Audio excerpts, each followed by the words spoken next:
Baik, terima kasih pemirsa, masih di Damai Indonesiaku dengan tema yang ini relate sekali dengan kehidupan kita sehari-hari. Secara tidak sadar, kita mungkin sering menceritakan aib kita, aib keluarga kita, yang sesungguhnya itu kita secara tidak sadar membongkar aib kita sendiri, begitu ya guru ya.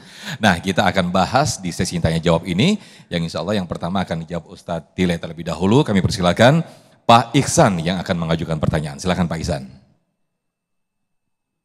Boleh berdiri Pak Ihsan? Bismillahirrahmanirrahim. Assalamualaikum warahmatullahi wabarakatuh. Waalaikumsalam warahmatullahi wabarakatuh. Perkenalkan Ustadz, saya Ihsan dari Pulau Gebang. Dalam kesempatan yang berbahagia ini, saya ingin mengajukan satu pertanyaan sesuai dengan tema yang telah hari ini kita berdengarkan bersama, berkaitan dengan aib. Dalam sebuah hadis yang diriwayatkan oleh Ahmad, Rasulullah SAW pernah mengatakan bahwasanya tatkala seseorang menyebar aib pasangannya, maka ancamannya adalah di hari kiamat nanti akan dililitkan ular besar pada orang tersebut. Nah, selain ancaman itu, kira-kira ganjaran apa saja sih Ustadz yang akan ditimpakan kepada orang-orang yang gemar mengumbar aib pasangan dalam hal ini? Mungkin itu aja Ustadz, terima kasih. Assalamualaikum warahmatullahi wabarakatuh. Waalaikumsalam warahmatullahi wabarakatuh. Terima kasih, menarik pertanyaan dari Pak Ihsan. Silakan Ustadz Tile, sambil turun Ustadz Tile. Iya, terima kasih misi ya guru. Sama yang tuaan kudu hormat. Iya, alhamdulillah Bapak Ihsan ya, Masya Allah pertanyaannya. Ini hitung-hitungan sebenarnya pertanyaannya. Ada ganjaran, ada balasan, ya kan? Mudah-mudahan kita semua bisa menutupi aib. Dan orang yang menutupi aibnya, ganjarannya itu luar biasa. Apa ganjarannya? Selain nanti kita mendapatkan pahala, Allah akan tutup semuanya aib-aib kita di dunia maupun di akhirat. Artinya apa Pak, Bu? Semua kita ini pasti punya kekurangan. Siapapun kita ini yang ada di sini semua pendosa. Nih yang ngomong. Sama. Emang tukang ngomong salahnya diomongan. Makanya saya kalau diomongin orang biarin gue sih diomongin. Wajar gue diomongin orang. Emang gue tukang ngomong.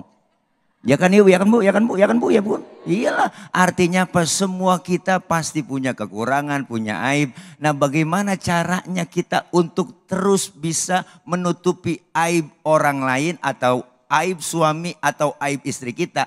Kenapa? Semakin kita buka berarti semakin kita buka sendiri aib kita. Ya Bu, ya Bu, ngomong yang baik-baik, yang enak-enak. Bahkan kalau ada yang kurang enak di hati ya kan, ada yang jelek, kita tutupin, kasih tahu orang yang baik-baik aja, yang enak-enak. Fa'amma bini'mati rabbika fahadits. Ketika kita dapat nikmat, kasih tahu orang, tetangga bilangin. Makanya disebut ada syukuran. Kan kita kalau hajatan tuh kan ngasih tahu Bu ya, bahwa kita dapat nikmat, orang lain merasakan nikmat yang kita rasakan. Kan sekarang lain. Banyak orang yang berpikir ketika orang senang itu, jangan dia dong, seharusnya senang buat gua gitu Bu. Seneng lihat orang susah, susah ngelihat orang seneng. Tetangga beli mobil ya kelenger. Ya kan Bu, ya kan Bu, ya kan Bu, ya. Tetangga beli mobil lagi langsung dia ke rumah sakit. Di opnam.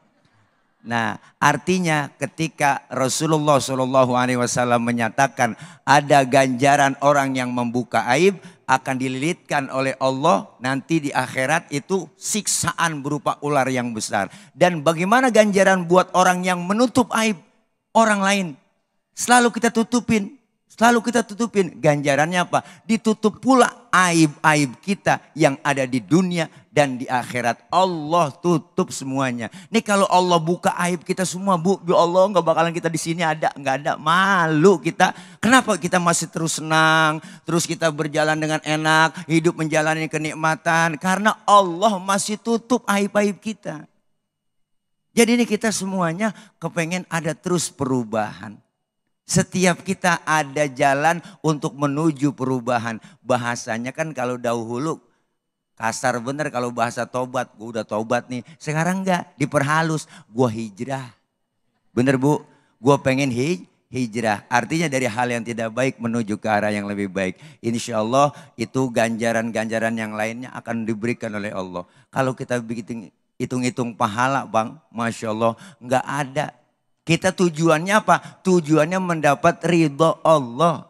Ibadah yang semua kita kerjakan dapatnya ridho Allah. Kalau sekedar pahala mah masih hitung-hitungan anak SD, anak SMP. Ibu, tapi kita pengen ada tingkatan naik itu mendapat ridho Allah. Kalau Allah udah ridho, insya Allah semuanya Allah berikan kemudahan, kelancaran. Pasti banyak Pak Ihsan ganjarannya. Insya Allah ntar saya kasih ganjaran juga. Ya mudah-mudahan kita semua dapat ganjaran dan dapat pahala. Makasih itu barangkali Pak Ihsan ya, maafin ya. Ntar kalau kurang puas nyari kepuasan di luar nggak apa-apa ya. Makasih.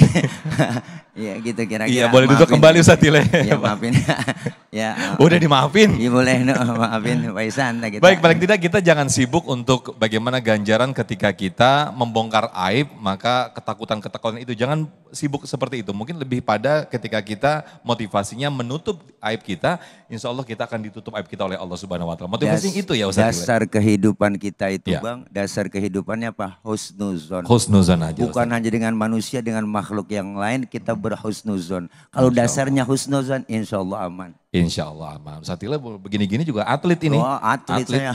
Iya apaan itu? Antara tulang dan kulit. Ya Allah parah banget.